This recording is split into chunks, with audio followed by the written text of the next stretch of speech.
বিশ্ববিখ্যাত ফেসবুকের প্রতিষ্ঠাতা মার্ক জুকারবার্গকে আমরা কম বেশি সবাই চিনি। আর বর্তমান যুগে ফেসবুক অ্যাকাউন্ট নেই এমন মানুষ খুঁজে পাওয়া যাবে বলে মনে হয় না।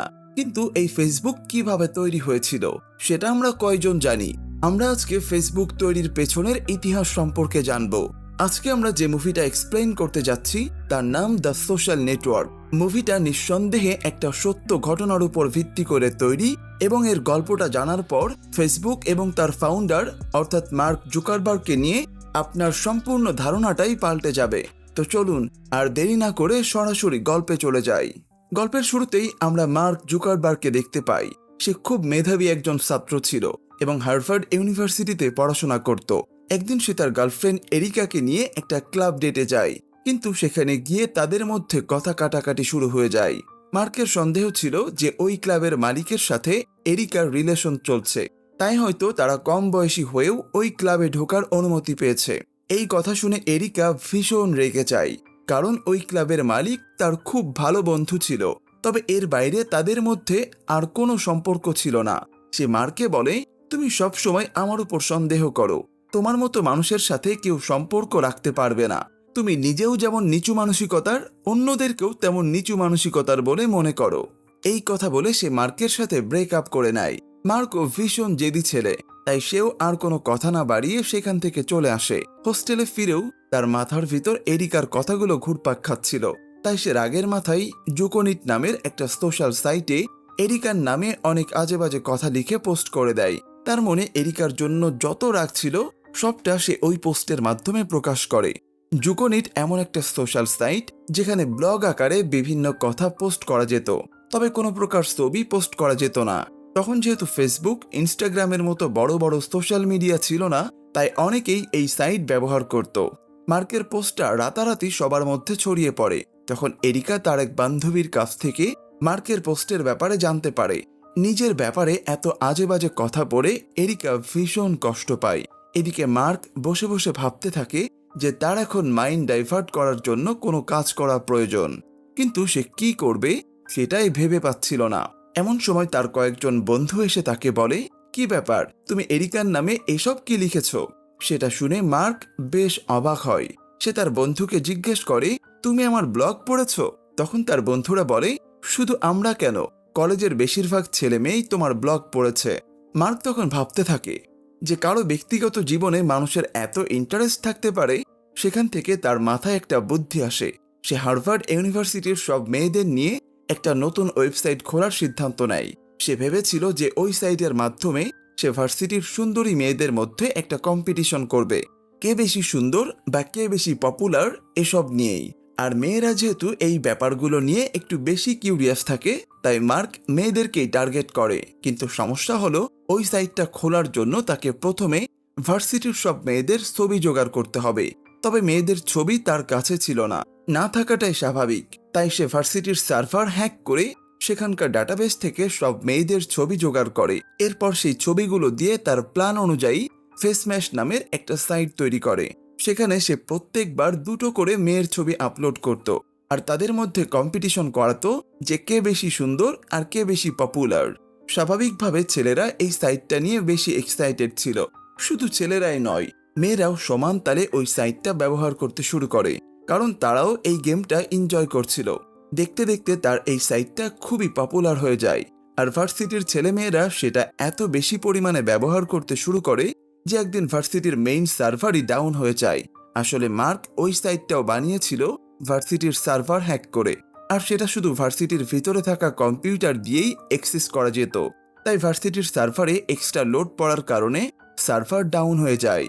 তখন কলেজ কর্তৃপক্ষ তদন্ত করে জানতে পারে যে কাজটা মার্ক করেছে, তাই তার বিরুদ্ধে অ্যাকশন নেওয়ার জন্য একটা মিটিং ডাকা হয়।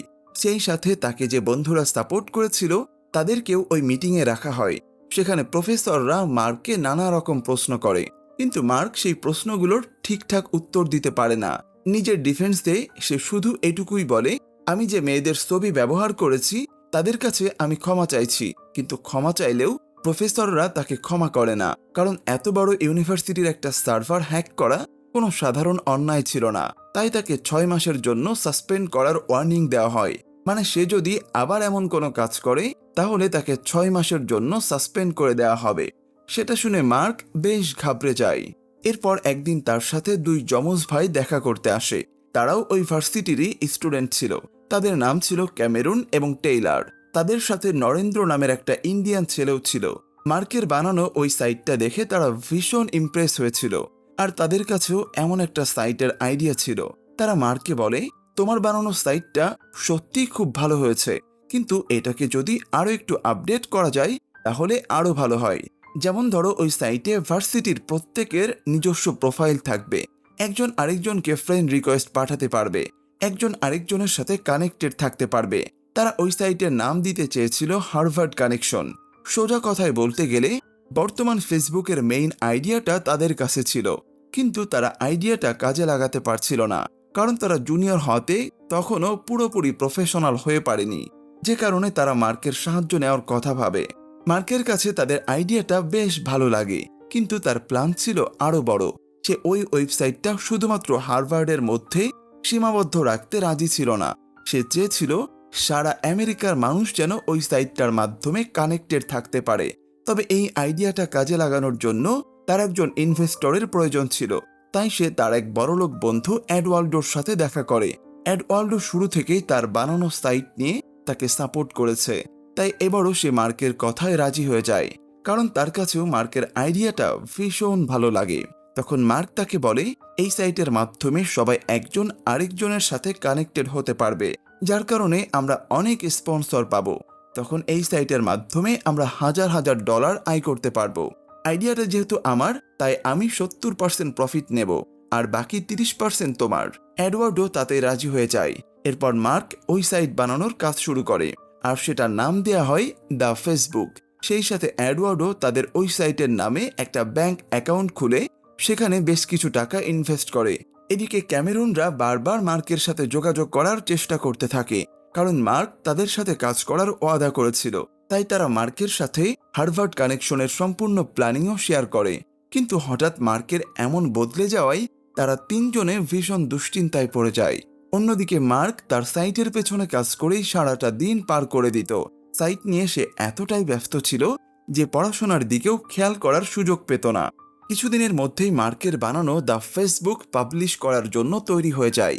তাই মার্ক সেটাকে পাবলিক করে দেয়, যাতে মানুষ সেটার সাথে পরিচিত হতে পারে। তখন ক্যামেরুনরাও জানতে পারে যে মার্ক তাদের আইডিয়াটা চুরি করে নিজে থেকেই একটা সাইট বানিয়ে ফেলেছে। সেটা দেখে তারা রাগের মাথায় গিয়ে প্রিন্সিপালের কাছে মার্কের নামে কমপ্লেইন করে। তখন প্রিন্সিপাল তাদের কাছে জিজ্ঞেস করে, তোমাদের কাছে কি কোনো প্রমাণ আছে যে ওই আইডিয়াটা তোমাদের ছিল? দুর্ভাগ্যবশত তাদের কাছে কোনো লিখিত প্রমাণ ছিল না। তাদের মধ্যে যে কথা হয়েছিল সবই ছিল মৌখিক, তাই কোনো ডকুমেন্ট না দেখাতে পারার কারণে প্রিন্সিপাল তাদের কথায় গুরুত্ব দেয় না। তবে তাদের কাছে যেহেতু তাদের প্ল্যানিংয়ের সব ডকুমেন্ট ছিল, তাই তারা সেটার সাহায্য নিয়ে কোর্টের মাধ্যমে মার্কের উপর প্রতিশোধ নেওয়ার সিদ্ধান্ত নেয়। সেই সাথে তারা নিজেরাও হার্ভার্ড কানেকশন নামের একটা সাইট তৈরি করে। এদিকে দ্য ফেসবুকের জনপ্রিয়তা ধীরে ধীরে বাড়তে শুরু করে। তখন এডওয়ার্ডও মার্ককে বলে, এখন আমাদের এই সাইট থেকে টাকা আয়ের চেষ্টা করা উচিত। কিন্তু সেটা নিয়ে মার্কের কোনো মাথা ব্যথা ছিল না। তার শুধু একটাই চেষ্টা ছিল যে সে তার এই সাইটটাকে কতটা আপডেট করতে পারে এবং কত বড় পর্যায়ে নিয়ে যেতে পারে। এরই মাঝে একদিন পার্কের এক বন্ধু এসে তাকে বলে, আমাদের ভার্সিটিতে নতুন একটা মেয়ে এসেছে। মেয়েটা ভীষণ সুন্দরী, ও সিঙ্গেল আছে কিনা জানতে পারলে ভালো হতো। সেখান থেকে মার্কের মাথায় আইডিয়া আসে যে সে তার ওই সাইডে মানুষের রিলেশনশিপ স্ট্যাটাস অ্যাড করবে, যাতে মানুষ তাদের প্রোফাইল দেখে জানতে পারে যে কে সিঙ্গেল আছে আর কে রিলেশনশিপে আছে। এরপর একদিন পার্কার নামের একটা লোকের সামনে ওই সাইটটা আসে। পার্কার সেটা দেখে ইমপ্রেস হয়ে যায় আর মনে মনে ঠিক করে যে সে যেভাবেই হোক ওই সাইটের ফাউন্ডারের সাথে দেখা করবে। ঘটনাক্রমে লোকটা এডওয়ার্ডোর গার্লফ্রেন্ডের সাথে পরিচিত ছিল, তাই ওই মেয়েটার মাধ্যমে সে মার্কের সাথে দেখা করে। পার্কার মাত্র 15 বছর বয়সেই অ্যাপস্টার নামের একটা অ্যাপ তৈরি করেছিল, যার মাধ্যমে যে কোনো গান ফ্রিতে ডাউনলোড করা যেত। কিন্তু সেটা ইল্লিগাল হওয়াতে অনেক মিউজিক কোম্পানি তার উপর ক্ষেপে গিয়েছিল। এটা নিয়ে পুলিশ কমপ্লেনও হয়, তাই আর পার্কার এটা নিয়ে সামনে এগোতে পারেনি। তবে দ্য ফেসবুকের আইডিয়াটা তার কাছে ভীষণ ভালো লাগে, তাই সে এই ব্যাপারে ইন্টারেস্ট দেখাতে শুরু করে। তার সাথে কথা বলে মার্ক বুঝতে পারে যে লোকটা ভীষণ ট্যালেন্টেড এবং বিজনেসের ব্যাপারে তার খুব ভালো আইডিয়া আছে। পার্কার মার্কের কাছে জানতে চাই যে এই সাইটটা নিয়ে তাদের ফিউচার প্ল্যান কি। তখন মার্ক বলে, আমি চাই এই সাইটটা যেন সারা আমেরিকায় ছড়িয়ে পড়ে আর সেখান থেকে আমরা স্পন্সর জোগাড় করতে পারি। তাতে আমরা এই সাইট থেকে হাজার হাজার ডলার আয় করতে পারবো। সেটা শুনে পার্কার বলে, এত ছোট প্ল্যানিং তোমাদের? এই সাইটের মাধ্যমে হাজার হাজার নয়, বরং লক্ষ লক্ষ ডলার আয় করা সম্ভব। তবে সেটা শুধুমাত্র অ্যাড স্পন্সরের মাধ্যমে আসবে না, অন্য উপায় খুঁজতে হবে। সেই সাথে পার্কার তাদের এটাও বলে যে তারা যদি এই বিজনেসটা নিয়ে সামনের দিকে এগোতে চায় তাহলে তাদের নিউ ইয়র্ক থেকে ক্যালিফোর্নিয়া শিফট হতে হবে। সেখানে গেলে তারা আরও ভালো সুযোগ সুবিধা পাবে। মার্কের কাছে তার আইডিয়াটা ভালো লাগলেও এডওয়ার্ডোর কাছে ব্যাপারটা ভালো লাগে না। সে মনে মনে ভাবতে থাকে যে পার্কারের মতো এমন ট্যালেন্টেড লোক যদি আমাদের টিমে থাকে তাহলে আমার গুরুত্ব কমে যাবে, হয়তো পরবর্তীতে আমার শেয়ারও ভাগাভাগি হয়ে যেতে পারে। এসব ভেবেই সে পার্কারকে অপছন্দ করতে শুরু করে। তাই সে পার্কারকে জানিয়ে দেয় যে ক্যালিফোর্নিয়া যাওয়ার কোনো প্রয়োজন নেই, নিউ ইয়র্ক থেকে সবকিছু ভালোভাবে হ্যান্ডেল করা যাবে। কথাটা শুনে পার্কার সেখান থেকে চলে যায়। তবে যাওয়ার আগে আরও একটা আইডিয়া দিয়ে যায়। সে বলে, তোমাদের সাইটের নাম দ্য ফেসবুক না দিয়ে শুধু ফেসবুক রাখো, তাহলে শুনতে আরও ভালো লাগবে। মার্কের কাছে তার এই আইডিয়াটাও বেশ ভালো লাগে, তাই সে দ্য ফেসবুক নামটা বাদ দিয়ে শুধু ফেসবুক রাখে। সেদিন সে এডওয়ার্ডোকে বোঝানোর চেষ্টা করে পার্কারের কথা মতো তাদের ক্যালিফোর্নিয়া শিফট হয়ে যাওয়া উচিত, কিন্তু এডওয়ার্ডো কোনোভাবেই তার কথায় রাজি হচ্ছিল না। তাই সে এডওয়ার্ডোকে ছাড়াই ক্যালিফোর্নিয়া শিফট হওয়ার সিদ্ধান্ত নেয়। এখন এডওয়ার্ড যেহেতু তার বিজনেস পার্টনার ছিল, তাই তাকে তো আর হঠাৎ করে সরিয়ে দেওয়া যায় না। তখন মার্ক তাকে বোঝায় যে তুমি তাহলে নিউ ইয়র্কের থেকে ফেসবুকের জন্য স্পন্সর খোঁজার চেষ্টা করো, আর আমি ক্যালিফোর্নিয়া গিয়ে আমাদের কাজটাকে সামনে এগিয়ে নেওয়ার জন্য একটা টিম সেট করি। এডওয়ার্ডও তখন তার কথায় রাজি হয়ে যায়। এরপর মার্ক ক্যালিফোর্নিয়া এসে অফিসের জন্য একটা ছোট্ট বাসা ভাড়া নেয় আর সেখানে বেশ কিছু কলেজ পড়ুয়া স্টুডেন্টদের নিয়োগ দেয়। তবে তার এই অফিসটা মোটেও একটা কর্পোরেট বা ফর্মাল অফিস ছিল না। সেখানে এমপ্লয়িরা অনেক মজা করত, তারা সুযোগ পেলেই পার্টি করত, আড্ডা দিত আর সেই সাথে কাজও করত। মোট কথা সব কর্পোরেট এমপ্লয়িদের জন্য সেটা একটা ড্রিম অফিস ছিল। পার্কার যখন মার্কের অফিসের ব্যাপারে জানতে পারে তখন সে মার্কের সাথে দেখা করতে যায়। সেখানে গিয়ে মার্কের অফিসটা দেখে তার ভীষণ ভালো লাগে। সে মার্ককে বলে, অবশেষে তুমি ক্যালিফোর্নিয়া চলেই আসলে। তখন মার্ক বলে, তোমার আইডিয়াটা আমার ভালো লেগেছিল, তাই চলে এলাম। তুমিও চাইলে আমাদের সাথে কাজ করতে পারো। পার্কার তখন তার কথায় রাজি হয়ে যায়। তারপর থেকে সে ওই অফিসেই থাকতে শুরু করে। ধীরে ধীরে তাদের বিজনেসটা বড় হতে থাকে। এদিকে মার্কের সাফল্য দেখে ক্যামেরনরা ভীষণ দুশ্চিন্তায় পড়ে যায়, কারণ ফেসবুক অ্যাপটা যদি ফেমাস হয়ে যায় তাহলে তাদের বানানো হার্ভার্ড কানেকশন কেউ ব্যবহার করবে না। তাই তারা প্ল্যান বানাতে শুরু করে যে কিভাবে তারা মার্কের বিজনেসটা নষ্ট করতে পারে। অন্যদিকে এডওয়ার্ডও একদিন ক্যালিফোর্নিয়ায় যায় মার্কের অফিস ভিজিট করতে। তবে সেখানে গিয়ে পার্কারকে দেখে সে ভীষণ ক্ষেপে যায়। তখন মার্ক তাকে জানায় যে পার্কার তাকে বিজনেসে অনেক সাহায্য করছে, তাই সে পার্কারকে তাদের বিজনেস পার্টনার বানিয়ে নিয়েছে। কথাটা শুনে এডওয়ার্ডও ভীষণ কষ্ট পায়, কারণ মার্ক তাকে কিছু না জানিয়েই কাজটা করেছিল। সে কোনো মতেই পার্কারকে তাদের বিজনেস পার্টনার হিসেবে রাখতে রাজি হচ্ছিল না। এসব নিয়ে তাদের মধ্যে বেশ কথা কাটাকাটি শুরু হয়। এক পর্যায়ে এডওয়ার্ডও রাগ করে সেখান থেকে বেরিয়ে যেতে চায়। তখন মার্ক গিয়ে তাকে আটকায় আর তাকে বোঝায় যে তারও এখন ক্যালিফোর্নিয়ায় শিফট হয়ে যাওয়া উচিত, কিন্তু এডওয়ার্ডও রাজি হয় না। সে মার্ককে বোঝানোর চেষ্টা করে যে এই কাজে পার্কারকে কোনো প্রয়োজন নেই, তারা দুজন মিলেই কোম্পানিটা এগিয়ে নিয়ে যেতে পারবে, কিন্তু মার্ক তার কথায় রাজি হয় না। এটা নিয়ে সেখানে থাকা লোকগুলো এডওয়ার্ডোকে নিয়ে হাসাহাসি করতে শুরু করে। তাতে এডওয়ার্ডও খুব অপমানিত বোধ করে এবং সেখান থেকে বেরিয়ে যায়। এরপর একটা সময় এডওয়ার্ডও তাদের কোম্পানির নামে বানানো অ্যাকাউন্টটা ফ্রিজ করে দেয়, যাতে সেটার মাধ্যমে আর কোনো লেনদেন করা সম্ভব না হয়। এটা জানার পর মার্ক এবং পার্কারের মাথায় আকাশ ভেঙে পড়ে, কারণ তারা ফেসবুকের জন্য বেশ বড় অ্যামাউন্টের স্পন্সরশিপ পেয়েছিল, কিন্তু তাদের বিজনেস অ্যাকাউন্টটা ফ্রিজ হয়ে যাওয়ার কারণে তারা সেই টাকাটা কাজে লাগাতে পারছিল না। তখন মার্ক এডওয়ার্ডের কাছে ফোন করে সাহায্য চায়। সে এডওয়ার্ডোকে দ্রুত তাদের অ্যাকাউন্টটা ঠিক করে ক্যালিফোর্নিয়া চলে আসতে বলে, কিন্তু এডওয়ার্ডও তার কথায় রাজি হচ্ছিল না, কারণ সে মার্ক এবং পার্কারের উপর ভীষণ রেগেছিল।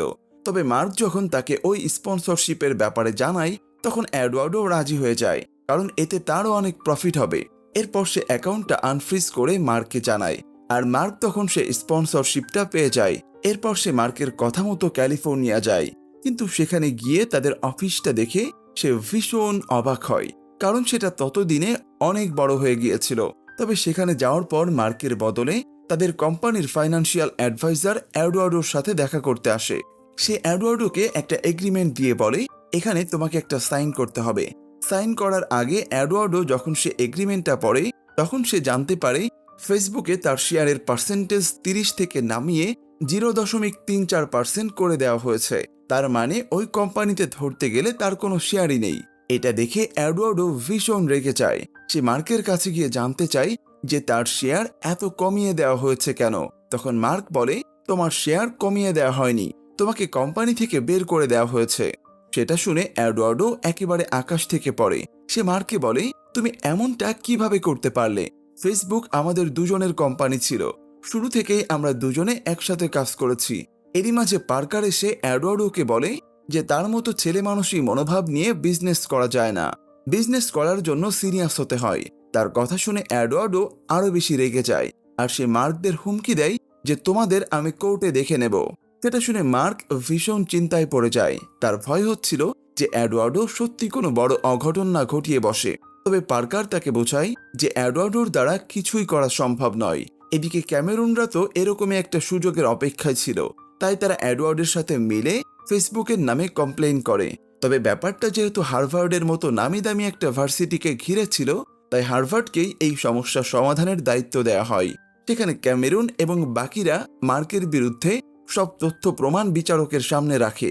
সেগুলো বিবেচনা করে বিচারক তাদের মধ্যে সেটেলমেন্ট করে নেওয়ার একটা সুযোগ দেয়। মার্ক তখন তাদের চারজনকে মোটা অঙ্কের টাকা দিয়ে বিষয়টা সেটেল করে নেয়। তবে এডওয়ার্ডও তখন মার্ককে আরও একটা শর্ত দেয়। সে বলে, আমি ফেসবুকের শেয়ার ছেড়ে দিচ্ছি, তবে ফেসবুকের কো ফাউন্ডার হিসেবে আমার নামটা সবসময় রাখতে হবে। মার্ক তার কথায় রাজি হয়ে যায়। আজ পর্যন্ত ফেসবুকের কো ফাউন্ডারদের মধ্যে এডওয়ার্ডোর নাম সামিল আছে। কিন্তু এখানেই মার্ক থেমে থাকে না।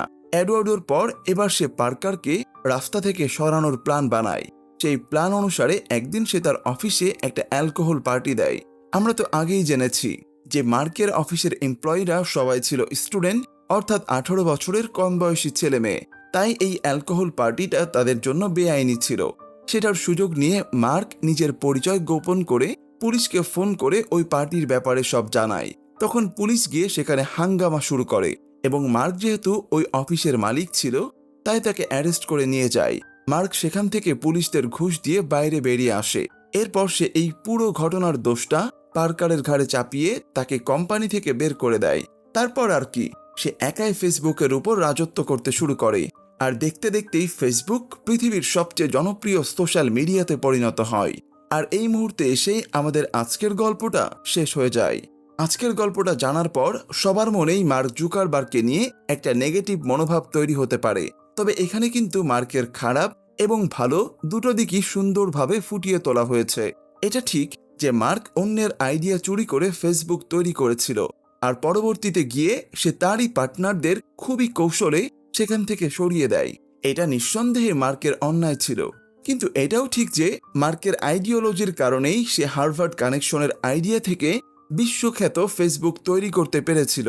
যদি সে তার কমিটমেন্ট অনুসারে ক্যামেরুনদের সাথে মিলে কাজ করত, তাহলে হয়তো আজও তার গণ্ডিটা হার্ভার্ডের মধ্যেই সীমাবদ্ধ থাকত। এখান থেকে আমরা একটা বাস্তবমুখী শিক্ষা পাই। সেটা হলো, শেয়ারে কোনো বিজনেস করা উচিত নয়, আর কোনো বন্ধুদের সাথে মিলে তো একেবারেই নয়। তাহলে একদিক থেকে বন্ধুত্ব নষ্ট হয়, আর অন্য দিক থেকে বিজনেসেও কখনো উন্নতি করা যায় না। তো কেমন লাগলো আমাদের আজকের গল্প, সেটা অবশ্যই আমাদের কমেন্ট করে জানাবেন। আর এমন সব সুন্দর সুন্দর মুভির এক্সপ্লানেশন দেখার জন্য আমাদের চ্যানেলের সাথেই থাকবেন। আজকের মতো বিদায় নিচ্ছি। আল্লাহ হাফেজ।